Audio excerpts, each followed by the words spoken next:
Hello, welcome back to the channel. Today, we're diving straight into how to move Trello cards to a new board in this full 2025 guide. First up, we'll start by opening up your Trello board and locating the card you want to move. This is simply because it's important to find the task or project you'd like to transfer to another board. Once you've found your card, click on it to open the card details. Here's what's happening behind the scenes. By opening the card details, you're gaining access to all the card's settings, including the option to move the card to a different board. Now that we've done that, search for the Actions section at the bottom right of the card details. Under Actions, you'll find the Move option. Click on it.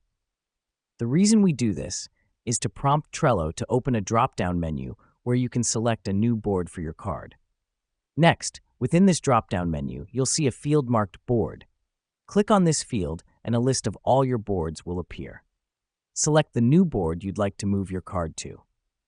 This helps us because it allows us to specify exactly where we want our Trello card to be relocated. After you've chosen the new board, click on the green Move button to confirm.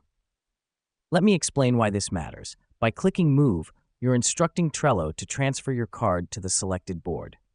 Trello will then automatically move your card, including all its details and attachments, to the new board. And there you have it. You've successfully moved a Trello card to a new board. Remember, this process is very useful when you're restructuring your projects or moving tasks between different teams. Thanks for joining us in this quick guide. Keep exploring, keep organizing, and we'll catch you in the next tutorial.